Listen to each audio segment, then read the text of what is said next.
placer de presentarles a Tess Shidi en el marco del octavo Congreso ULEPIC España 2023 sobre comunicación y paz. Tess Shidi es directora de Saharawis Today, activista por el pueblo saharaui y experta en Big Data. Muchas gracias, Tess, por aceptar la invitación a esta entrevista.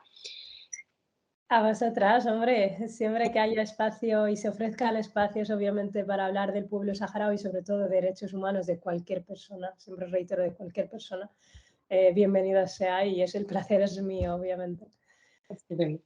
Bueno, Tess, cuéntanos, ¿por qué es importante hoy en día la comunicación para el pueblo saharaui y también la existencia de medios de comunicación como Saharaui Today? Hace unos años, antes de la cuarta revolución digital, se decía que era el cuarto poder, ¿no? O incluso el tercero, iba votando, ¿no? Pero lo cierto es que la comunicación ahora mismo es el primero. Y el mundo, la gente que no se dé cuenta de eso, tanto política como sociedad, no se dé cuenta del poder que tiene la comunicación, es como decía, ¿no? Las 21 lecciones para el siglo XXI es que estamos fuera, ¿no? de este mercado. Y la comunicación es fundamental. De hecho, se ve los políticos hoy en día cada día son más tuiteros, más tiktokeros. Tu capacidad hoy en día de adaptarte a las nuevas tecnologías, sobre todo a nivel comunicativo, y lo que no puedas comunicar en un minuto, estás perdido, ¿no?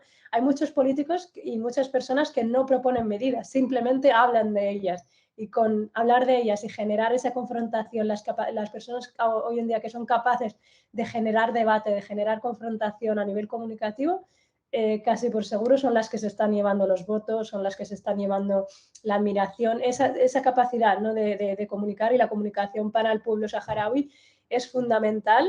¿Por qué? Porque es un pueblo muy pequeño, es un pueblo que compite es una guerra de David contra Goliat, y la comunicación hoy en día es la única herramienta, sobre todo las redes sociales han generado un contexto y un mundo sin fronteras. Hace unos años, las personas que tenían un poder adquisitivo o los países que tenían un poder adquisitivo eran las capaces, o las empresas que tenían un poder adquisitivo, de hacer campañas publicitarias.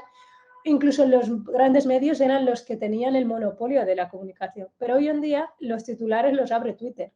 Es decir, tú te enteras antes por Twitter, y yo personalmente no tengo ni siquiera televisión por cable, antes por Twitter, y te fías hoy en día más del debate que se genera en Twitter que de lo que sacan los grandes medios. Entonces, claramente, las redes sociales han desbancado a los grandes medios y a lo que concibimos, ¿no? como el monopolio de la comunicación. Entonces, el pueblo saharaui puede aprovechar todas estas redes sociales, o está aprovechando todas estas redes sociales, sobre todo en la diáspora saharaui, la juventud que se ha criado en España, o no solo en España, en países externos, digamos, a los campos de refugiados, son las que están utilizando esta herramienta de guerra, porque la guerra ya no es solamente en el frente, digamos, sino la guerra comunicativa para hablar del pueblo saharaui. Que lo estemos haciendo bien o mal, bueno, eso se verá en unos años, que la estrategia que estamos llevando a cabo se tiene que reformular, eso es cierto, pero al menos nos estamos dando cuenta de, ojo, si no hablan de nosotros, vamos a hacerlo nosotros. Y creo que ahí es clave que el pueblo saharaui se esté dando cuenta de que con la existencia de una persona en redes sociales vale más que 10 periodistas hablando en un gran medio del Sáhara. Y cuéntanos un poco cómo surge esta iniciativa de vuestro medio, Saharaui Today. Sahrawis Today, pues siempre que hablamos de nuestra plataforma somos mujeres y siempre decimos que nace de la frustración. Cuando se rompe el alto al fuego y el Sáhara Occidental en el 2020 vuelve a la guerra, muchas personas de la diáspora saharaui que vivimos fuera, ¿no? Al final, lejos de nuestras familias, lejos del conflicto, no lo vivimos día a día y solamente nos llegaba información a través de medios occidentales o medios en España, nos dimos cuenta que los medios, yo siempre digo que siempre era de izquierdas hasta que me di cuenta en el activismo que todo el mundo está manipulando la información, ¿no? Entonces nos dimos cuenta que los medios lo cuentan y lo cuentan mal, que hablan del pueblo saharaui, pero mal, desde una perspectiva sin haber hecho investigación. Existe muy poco periodismo hoy en día que va a la raíz, que viaja a los campamentos, que analiza cuál es el problema. Se escribe todo desde una perspectiva occidental y desde esta perspectiva. Entonces, mi compañera Itziar Canales y yo, pues que formábamos parte de un montón de colectivos, de grupos de trabajo, manifestaciones, activismo de enfoque a la no violencia, pero nos dimos cuenta que lo que necesita el pueblo saharaui es comunicación, que lo que no se está haciendo es comunicación. Pero no toda comunicación vale, porque del pueblo saharaui se habla mucho, pero siempre mostrando que somos un pueblo pacífico, que lo somos, un pueblo con un único discurso, como si no existiera vertientes ideológicas dentro del pueblo saharaui, un pueblo incluso, que, como ha utilizado muchos medios, atrapado por el Frente Polisario. O sea, muchas cosas que no son ciertas sobre la diversidad ideológica del pueblo saharaui. Por otro lado, también nos dimos cuenta que éramos a nivel comunicativo un pueblo reactivo, no un pueblo activo. Esto quiere decir, analizando las redes sociales, es que somos un pueblo que siempre actúa en consecuencia de cualquier vulneración de los derechos humanos que comete Marruecos. No estamos llevando estrategias comunicativas de liderazgo antes que pase eso. No estamos combatiendo, ni preveniendo, ni avisando que puede pasar, sino cada vez que se vulnera un derecho o se viola a una mujer saharaui o se asesina o se muere alguien, es cuando nosotros nos activamos para ponernos a hablar de nuestro pueblo, sin ninguna estrategia. Pero eso lo hemos hecho nosotros como saharauis y lo hace también el movimiento de solidaridad con el pueblo saharaui. Y también lo hacen los medios y lo hacen los políticos, pero hay que saber que obviamente estas personas, pero nosotros como pueblo tenemos que tener nuestra propia estrategia capaz de identificar el riesgo antes obviamente de que llegue. Entonces hicimos Saharaui Today este verano, mi compañera Itziar y yo, ella escribe muy bien y lo que a mí se me da muy bien es programar y analizar datos y analizar la comunicación, ¿no? Pero sobre todo la comunicación en redes sociales, la comunicación está rápida, ¿no? Como yo tengo una tesis sobre eso, ¿no? Sobre el análisis del lenguaje natural en redes sociales, cómo se mueven movimientos políticos dependiendo de cómo analizar en redes sociales, sobre todo ideologías políticas, pues dijimos, yo me puse a programar 2 meses la plataforma, hacerle las redes, definir un poco la estrategia y chillar, pues dijimos, ¿qué es lo que necesita el pueblo saharaui? Necesita información sencilla, veraz, objetiva y con un punto de vista crítico, no solo con el Frente Polisario, sino con la propia sociedad civil saharaui. Hasta ahora los medios que existen oficiales saharauis obviamente son oficiales del Estado, pero no existen medios, sí que existen medios independientes, pero en árabe, pero no existen en castellano, en inglés, en francés, y sobre todo información fácil, que tú cuando vayas a nuestra plataforma puedas ver un diagrama y puedes entender el conflicto. Hay que entender que hoy en día, debido a muchos conflictos que existen, muchos problemas, incluso una atomización muy grande de colectivos, todo el mundo tiene un problema. Entonces tenemos que ser capaces de hacer que nuestro problema sea más sencillo y más accesible para la gente. Y bueno, empezamos a definir líneas de trabajo a nivel político, incidencia política, a nivel comunicativo y sobre todo, con una base que sea de liderazgo femenino, que es lo que hacía falta. Siempre hemos sido las secretarias, como decimos siempre, de muchas organizaciones y muchos grupos de trabajo, pero necesitamos también mostrar que las mujeres saharauis lideran plataformas y lideran también espacios políticos. No siempre tenemos que hablar desde el lado humanitario, sino también desde la política y la comunicación. Vosotras tres habéis llegado ahora, hace poco, de los campamentos de Argelia, en el que se ha celebrado el Congreso del Frente Polisario, ¿no? En el que ha sido reelegido Brahim Ghali y en el que se ha puesto el énfasis fundamentalmente en la lucha armada, ¿no? Cuéntanos un poco por qué este congreso ha sido determinante y también hemos visto que ha tenido una cobertura mediática muy amplia. ¿Por qué esta cobertura? ¿Cuál es el objetivo que estaba detrás? Sí, en hilo un poco lo que estaba comentando antes, del pueblo saharaui o de Brahim Ghali o incluso del Frente Polisario se habla poco y lo poco que se habla es desde el desconocimiento. Entonces nosotras 2 meses antes dijimos, ostras, es que no sabemos cómo funciona el sistema electoral saharaui. Todo el mundo confunde el Frente Polisario con la RAST, con la República. Entonces hicimos un trabajo de investigación muy amplio durante 2 meses leyendo libros de personas españolas que han ido ahí, incluso el propio pueblo saharaui, que se nos olvida que escribe sobre sí mismo. Y aunque sea en árabe, pues nos pusimos el esfuerzo en Navidades en traducir las constituciones, en intentar explicar cómo funciona el sistema electoral. Y para acompañar con eso, pues hemos bajado al Congreso para constatar que efectivamente funciona así.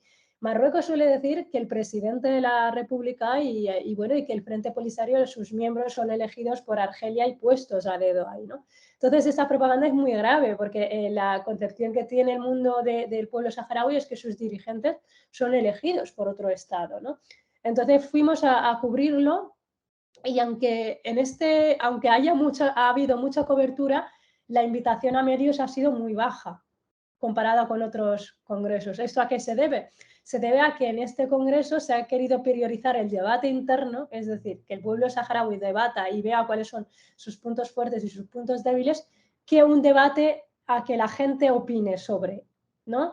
Y nosotros agradecemos mucho la oportunidad de haber podido estar dentro de los debates internos y saber cuáles han sido los problemas, los temas que se han tratado, pero obviamente siempre identificando qué tipo de comunicación podemos ofrecer hacia afuera. ¿Por qué? Porque a veces el debate interno que necesita el pueblo saharaui lo que no necesita es que todo el mundo tenga que opinar sobre su desarrollo como pueblo y su crecimiento como pueblo, porque hay un error paternalista de tener que ir al pueblo saharaui y decirle cómo se tiene que organizar, ¿no? Entonces lo hemos comunicado de la mejor manera posible, respetando obviamente la confidencialidad de las personas que no han querido mostrarse, pero ofreciendo esa comunicación y también, sobre todo, hemos ofrecido nuestros recursos de manera gratuita a medios, nuestras fotos, nuestras entrevistas, porque ahora mismo no tenemos un objetivo económico, sino un objetivo de ofrecer información y que se sepa del Sáhara, que creo que es lo más importante ahora mismo.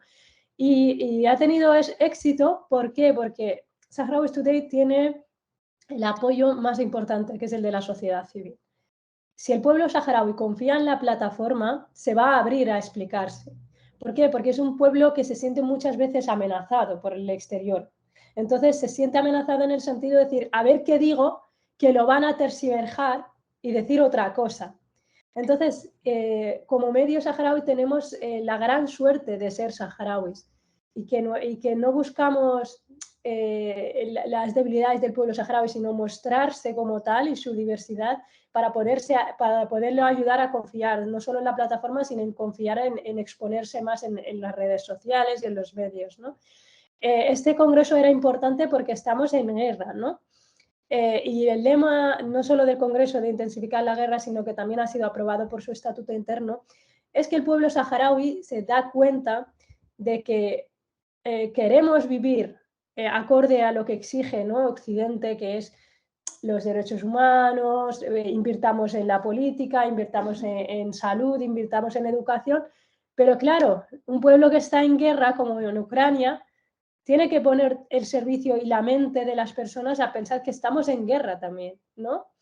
Claro, ahí el Frente Polisario tiene un tema muy importante, porque es que el pueblo le pide la guerra. No es que el pueblo no le pida la guerra, es que el pueblo le está forzando a decir todos los recursos me pongo a tu disposición para que de verdad se note que estamos en guerra. Entonces, claro, ahí es legítimo también que el pueblo diga, no, no, es que yo quiero recuperar mi tierra y solo veo que la vía ya no es diplomática, veo que la vía es militar. Y yo quiero sacrificar mis derechos, no los fundamentales, obviamente, los de educación, salud, sino que no quiero tener excesos, ni bodas, ni quiero tener lo mejor, ni quiero tener las aspiraciones, obviamente, que se puede hablar de ellas capitalistas que han llegado también a los campamentos, ¿no? Y que mucha gente viaja y te dice, ay, es que tienen un móvil. Y tú, hombre, como lo tienes tú también, ¿no? Entonces el pueblo saharaui pide eso, ¿no? Pide esa guerra y por eso este congreso es determinante, porque el pueblo saharaui dice, ostras, el mundo no se cree que estamos en guerra, y es que estamos en guerra. Vamos a mostrarle al mundo a nivel comunicativo y a todos los niveles, vamos a ponerlos a disposición de la guerra. Y eso no lo define el Frente Polisario, porque hay otro error, que se piensa que el Frente Polisario define digamos, la estrategia o el plan político. Muchas personas nos preguntaban, ¿por qué qué propuestas da este candidato? Nosotros decíamos, es un movimiento de liberación, no un partido político. no lo propone Brahim Ghali, no lo proponen los políticos. El pueblo saharaui ya votó cuál es su plan de acción nacional. Y esas personas solo lo tienen que cumplir de la mejor manera, que es sobre lo que se les evaluará, es cómo has llevado tú mi plan, el que yo te he pedido como pueblo, ¿lo has hecho bien o lo has hecho mal? Entonces, claro, lo chulo de este congreso es que hemos podido entender hasta nosotros mismos que es un movimiento de liberación, que es un frente. ¿Por qué la gente suele pensar el Frente Polisario y se piensa solamente en las 50 personas del Frente Polisario y deja por de lado todo el concepto de movimiento de liberación, la gente militante del Frente Polisario? Es como hablar de los errores de Pedro Sánchez y englobar a todo el PSOE dentro de ahí y a todos sus militantes. No, no se puede hacer así, ¿no? Entonces era determinante sobre todo por eso, por el contexto de guerra y obviamente la posición de España al respecto de varios países y sobre todo el pueblo saharaui tiene las de ganar en cuanto a las resoluciones del Tribunal Europeo de Justicia en cuanto a sus recursos naturales. Entonces, claro, muchas veces se dice el conflicto tiene mala solución, pero lo cierto es que el conflicto se habla mucho de él ahora, para bien como para mal. Se habla mucho más del Sahara que hace, yo que sé, 10 años. Precisamente, y como fruto de ese conflicto de guerra, estamos viendo en la actualidad toda la presión que está haciendo el lobby marroquí y la propaganda que está realizando. Pues recientemente lo hemos visto cuando se ha conocido la presión y la corrupción, ¿no?, en el seno de la Unión Europea. ¿Cuál es esa propaganda que realiza la propaganda marroquí, el Estado marroquí? Y concretamente, por supuesto, ¿no?, para silenciar la situación del pueblo saharaui. Marruecos ha pasado por varias fases, ¿no? Las fases del lobby. Al principio utilizaba su propia sociedad civil, es decir, cuando se daba cuenta, yo qué sé, que alguien llegaba a ser influencer puesto a los términos actuales, una persona podía llegar lejos, pues le tocaban a la puerta. Y hay tres máximas en Marruecos. No se puede hablar del Sáhara, no se puede hablar del rey, ni cuestionar las decisiones que haga, ¿vale? Entonces, estas tres cosas la gente lo mama desde pequeño, a nivel educativo, ¿no? Entonces, claro, cuando ya llegaba esa persona a llegar lejos, telefonazo, típico, bueno, tu abuela, tu tía, yo sé que vive aquí. Y bueno, las cosas ahí, hay periodistas de investigación que pueden hablar de esto mucho mejor que yo y lo conocen muy bien, ¿no? Porque también siempre ha habido el error de hablar de Marruecos lo mal que lo hace con el Sáhara, pero no se habla de lo mal que lo hace Marruecos con su propio pueblo, Sí. lo mal que lo hace con el pueblo africano. Y eso en la plataforma nosotros lo hacemos, desenfocamos el Sáhara y enfocamos Marruecos. Es que hay que dejar de hablar del Sáhara y de que Marruecos solo vulnera el Sáhara. No, es que Marruecos lo hace con todo el mundo, lo hace con España, lo chantajea con migrantes, con terrorismo y con drogas, y de eso no se habla. Entonces, es muy grave cuando tú ves que 10.000 personas entran en Ceuta, en la masacre de Melilla, que la gente no llega a asociar que eso se debe a un posicionamiento de España con respecto al Sáhara. Algo estamos haciendo mal aquí. Estamos comunicando algo mal, porque la gente decía, no, que les den lo que quieran, que nos dejen en paz. Eso es muy grave, porque ha habido generaciones de españoles que no se les ha explicado que el vecino, Marruecos, tiene una presión sobre la política exterior de España. Como eso no se ha explicado, claro, la gente no relaciona. Para ellos es como que África está muy lejos o que Marruecos está muy lejos. Se olvidan incluso de Ceuta, Melilla y de Canarias, que son los grandes afectados por esto. Entonces Marruecos empezó con esa estrategia. Ahora lo que hace Marruecos es ir a los políticos, que lo ha hecho desde con Felipe González en España. Y les ofrecía palacetes, llega a ofrecer hasta bolsos, que nos lo contaba el periodista de investigación José Antonio Bautista. Llegan hasta ofrecer bolsos de Louis Vuitton, palacetes, viajes. Como decía también el ex enviado de las Naciones Unidas, le ofrecen hasta a tus hijos que vayan a la universidad. Entonces, ese tipo de lobby es muy goloso. Todos somos humanos, ¿no? Entonces, hasta hace muchos años ha calado, invita también a políticos a Marruecos y luego también tiene información y vídeos privados pues, de dramas sexuales, o sea, esto llega muy, muy, muy lejos, o sea, que ahora está saliendo solamente la punta del iceberg de lo que es capaz Marruecos, porque Marruecos lo que tiene, la dictadura, la UI lo que tiene es mucho dinero. su rey ocupa, no sé si ahora mismo en la 10ª posición en Forbes, o sea, tiene mucho dinero y saca mucha ventaja económica de la ocupación del Sáhara Occidental, porque se suele decir que no se saca nada, mentira, tiene 3 porciones de banco de fosfato ahí, pesca, todos los minerales que están también intentando explorar ahora también en aguas de Canarias, o sea, tiene el tomate, el pulpo, todo ese tipo de recursos le trae tanto beneficio que ahora con también las energías renovables, con Gamesa, con Siemens Gamesa. Claro, en un momento de crisis energética, fosfatos, 3 reservas de mundiales las tiene y la otra la tiene Marruecos. Es decir, el fosfato del mundo todo está en el Sáhara Occidental y en Marruecos, que es para los fertilizantes. Todo ese dinero, ¿en qué lo invierte? En lobby. Paga a medios de comunicación. Paga a los directores de los medios de comunicación. A mí me decía un compañero, un amigo periodista, me decía, a mí nunca nadie me ha dicho no escriba sobre el Sáhara, pero cada vez que saco un artículo que tenga que ver con el Frente Polisario con el Sáhara, me llama hasta el director adjunto para revisar conmigo el artículo. Yo misma, cuando entró Gali, me llaman pues, de Radio Televisión Española, es uno de los casos más que se ha viralizado de presión del gobierno español. O sea, es decir, Marruecos presiona al gobierno, el gobierno presiona para abajo. Aparte de las redes y las pipes, las tuberías que tiene Marruecos, ¿no? Y ahora lo que está haciendo Marruecos es ocupar posiciones políticas, poco a poco, y esto es legítimo, que el pueblo marroquí ocupe posiciones políticas. El problema es que yo creo, sin culpar obviamente a la población civil, es que hay que analizar muy bien hasta qué ciertos puntos las posiciones políticas para pueblos como Palestina ha sido muy beneficiosa en Estados Unidos, que salga un congresista, yo que sé, saharaui, eso es súper positivo para el pueblo saharaui. El problema es que ese congresista o ese político marroquí apoye ciertas cosas y se nos olvide que se le olvide la palabra ocupación, se le olvide la palabra derechos humanos y se le olvide ciertas cosas, ¿no? Entonces, claro, hay que analizar muy bien este tipo de candidaturas, ¿no? Porque verás también que muchos influencers marroquíes no critican al rey. El problema es que la sociedad también civil que tiene Marruecos en la diáspora no está teniendo de momento poder suficiente para criticar lo mal que se hace en Marruecos, independientemente del Sáhara. Entonces se ve esa presión, se palpa, porque Marruecos directamente tiene sicarios en el Parlamento, tiene sicarios sobre España. ¿Por qué? Porque abre la puerta de la inmigración y inunda esto no solamente de pobres personas migradas, sino ¿quién te dice a ti que no de las miles que entran uno es terrorista? Es que ese es el problema. Entonces, claro, España por eso está muy cogida por el cuello, digamos, por no decir otra palabra, en este tipo de tesitura. ¿Por qué? Porque es la entrada a Europa. Noruega no se va a preocupar porque yo que se le envíen una patera. Se va a preocupar España. Entonces, claro, España, como no tenga un respaldo, por eso esto del Marruecos Gate, que sea un posicionamiento del Parlamento Europeo, desenfoca un poco a España.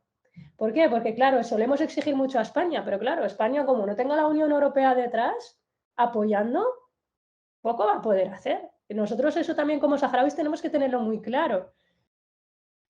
Obviamente depende de fe política, pero está la realpolitik, están los intereses y los intereses de los y las españolas.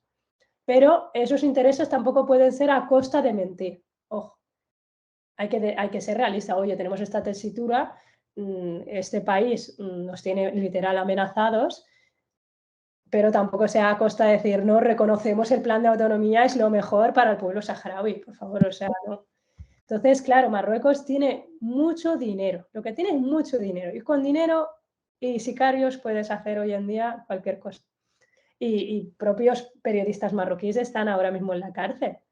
El periodista Cembrero en España, que lo tienen perseguido, o sea, y no sé si es la 4ª vez que lo envían a los juzgados y que el Estado español y los políticos españoles no muestren ni siquiera una muestra pública de apoyo a Cembrero. O sea, que es un ciudadano español. Eso te lo está diciendo ya todo. Has mencionado, Tess, la situación de la propuesta, ¿no? de la autonomía, que fue como ha sido considerado, ¿no? Brahim Ghali hablaba de esa segunda traición. Tradicionalmente la sociedad española pues sí parece que ha sido más solidaria con el pueblo saharaui que sus gobernantes, ¿no? ¿Cómo interpretas tú, cómo ves tú el papel en este caso, de los gobiernos y también de los medios de comunicación españoles en la mediación del conflicto? ¿Han colaborado a la solución o más bien a la invisibilización? Los medios independientes, como son los medios digitales independientes como Público, El Salto, El Confidencial, El País, sí, han hecho muy buena cobertura, pero reitero, muchas veces también yo creo que lo que se necesita es que en este tipo de espacios también se le dé espacio a la sociedad civil saharaui a hablar y a escribir y a expresarse, porque lo hacen genial y tiene que seguir, pero obviamente también a veces se cometen algunos detalles que no son del todo. O sea, la manera de comunicarlo, pues si lo hubieras preguntado a un saharaui te diría a lo mejor no es así en cierta medida la información, pero la verdad es que hacen un trabajo excelente y son los que mantienen vivo en este país lo poco que se habla del Sáhara. Para lo poco que hay, lo hacen este tipo de medios.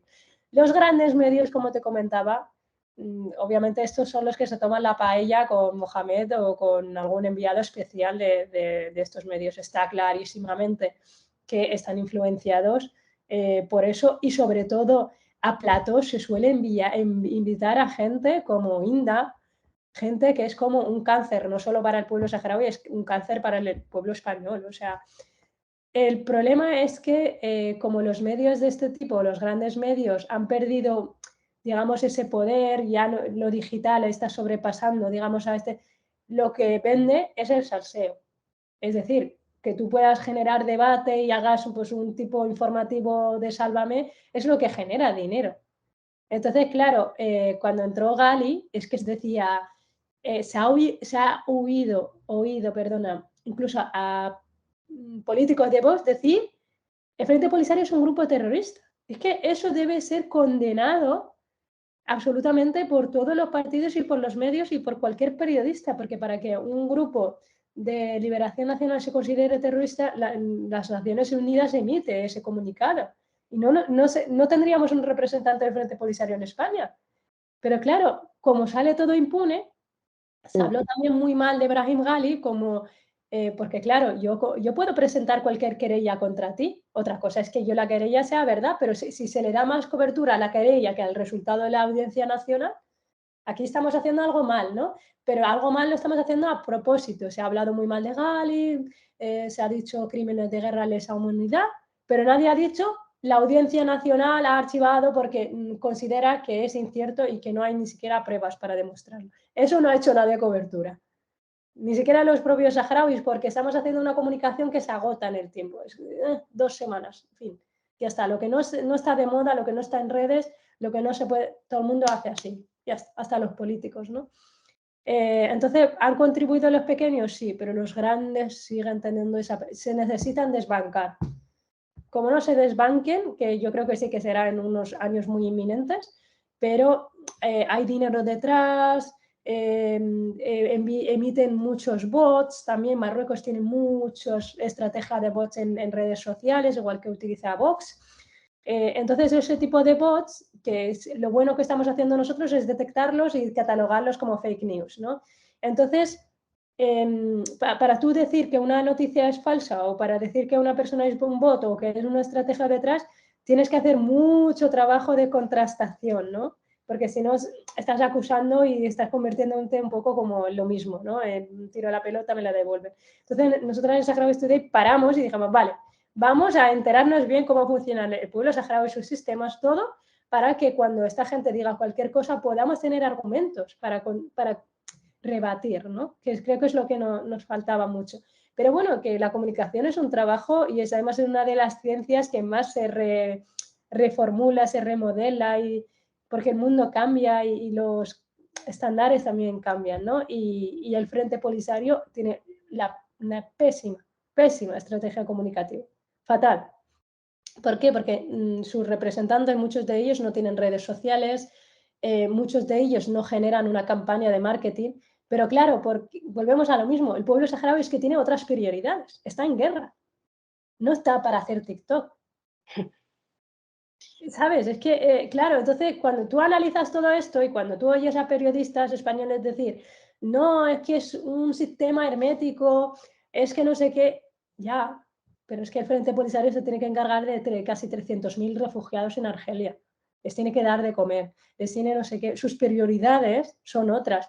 Que se lo tenemos que criticar, sí, lo hacemos nosotras también, pero nosotros como juventud o como diáspora lo que hemos dicho, vale, pues vamos a rellenar los espacios que ellos no pueden, pero desde la crítica, no desde aplaudiendo, porque claro, si nos volvemos también aplaudiendo todo lo que hace el Frente Polisario, pues ya, como decía un compañero mío, ya estaríamos en Laayoune, en nuestra capital liberada, ¿no? Entonces, el pueblo saharaui tiene que saber que tiene que generar, tiene que ser autosuficiente a nivel comunicativo, a nivel político, a nivel, todos los ámbitos y ocupar sobre todo muchos espacios, porque durante muchos años los saharauis hemos ido a hablar solamente de la lucha a liberación y de que somos un pueblo ocupado. Pero yo soy refugiada, soy migrante, soy mujer, soy todos esos espacios, ¿dónde están? ¿Por qué no hay un saharaui? Entonces nuestra estrategia también es, yo siempre lo digo, yo si tengo que hablar de recursos naturales me vuelvo abogada, pero si tengo que hablar de feminismo, hablo de mis consecuencias como mujer migrada, exiliada, ¿no?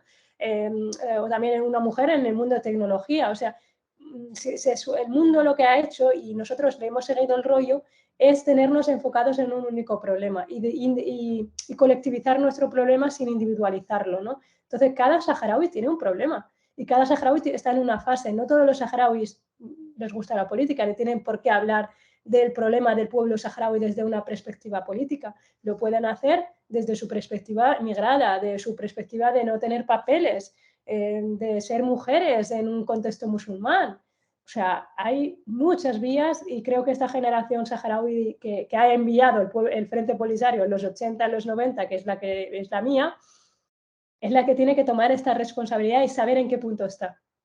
Que aún, pues obviamente, pues yo lo analizo muchas veces desde un experimento social también, ¿no? Desde fuera decir, ostras, ¿cómo estamos, ¿no? como pueblo? Y combatirlo de la mejor manera porque los medios van a seguir hablando mal. O sea, eso es un hecho. Tess, estamos terminando ya y sobre todo, bueno, me gustaría preguntarte, más aún anticipándonos a lo que podría venir después de este congreso en el que se ha decidido impulsar más bien, ¿no? la lucha. ¿Cómo podemos colaborar desde la comunicación, tanto del ámbito académico como periodístico, a la resolución del conflicto y sobre todo, bueno, pues al tratamiento informativo de lo que puede venir en unos meses, ¿no? Yo siempre digo que el pueblo saharaui tiene voz. Tiene voz. Entonces hay que ir a la voz. No hay que ir al altavoz. O sea, está muy bien ser el altavoz del pueblo saharaui, pero hay que saber, y ha llegado a un punto que, yo solo digo que la tutela del pueblo saharaui ya se ha terminado. Es decir, ya tiene generaciones capaces de hablar en las Naciones Unidas, de hablar de... Entonces su tutela está genial, ¿no? Es importante que en todo el pueblo en este tipo de guerras necesita una ayuda al principio, pero luego cuando vemos generaciones capaces tenemos que ponernos al lado, por lo menos, ¿no? No detrás, pero por lo menos al lado. Entonces hay que darle valor a los medios que son saharauis, hay que darles la confianza, hay que ir a ellos y preguntarles. No hay que llamar al experto Paco que estuvo una vez en los campamentos y vio a no sé quién y recogió 4 memorias, ¿no? Es que nuestros padres son los fundadores del Frente Polisario, nuestros hermanos son los que están en la guerra, nosotros somos los que estamos exiliados. Entonces, yo creo que es fundamental saber a quién hay que ir a recoger la información, contrastarla, debatir con el pueblo saharaui. No venir, obviamente, con paternalismo innecesario, porque nosotros muchas veces enviamos, bueno, uno de nuestros medios favoritos es El Salto y le hemos enviado artículos que luego le han leído otros medios y han dicho, joder, pues madre mía, qué artículo más contrastado. Ya, pero es que detrás hay periodistas, detrás hay ingenieros y detrás hay gente que habla 3 idiomas. Es que quiero decirte que el pueblo saharaui la ventaja que tiene es que es muy cosmopolita. Es que allá hay saharauis que nacen hablando alemán. Yo hablo castellano, que parece que vengo de Valladolid. O sea, quiero decirte que ya no es vamos a observar al pueblo saharaui, no, es que ya está aquí. Y esa realidad es inminente. Y siempre va a ser la deuda de España y cada vez van a haber saharauis más poderosos en el sentido comunicativo, que conocen mucho más este sistema que es en el que estamos. Entonces, yo creo que nosotros también hacemos newsletters, tenemos canal de Telegram, o sea, que saber del pueblo saharaui, si alguien quiere, puede venir, contrastar la información, preguntar, generar obviamente lazos de confianza, no coger obviamente lo primero que vio de cualquier saharaui. ni tampoco pensar que los saharauis que están en Twitter representan al pueblo saharaui. No, no. Cada persona que habla en Twitter es esa persona. Es que el pueblo saharaui luego es muy diverso y cada persona te podría dar un punto de vista, ¿no? Yo creo que es muy importante eso, muy importante ir a escuchar al pueblo saharaui. De hecho, nosotros en el Congreso, en vez de hacerle la entrevista a los políticos, fuimos al pueblo saharaui para preguntarle, ya, pero ¿tú qué propones? ¿Qué quieres hacer? ¿No? Y creo que necesita ser escuchado, vaya. Bueno, pues muchísimas gracias, Tess, por esta entrevista tan interesante y yo creo que necesaria, ¿no? Siempre en el pueblo saharaui, cuando vuelves de los campamentos, lo que te dicen es que no se les olvide y pues quizás este era también un poquito el objetivo de esta entrevista, que no se olvide al pueblo saharaui. Y bueno, pues nos despedimos. Este tema lo tendremos más ampliado en el 8º Congreso Internacional, que se lleva a cabo los días 9 y 10 de marzo de este año en la Facultad de Comunicación e Información de la Universidad Complutense. Así que bueno, muchas gracias, Tess. A vosotros, por supuesto. Hasta ahora.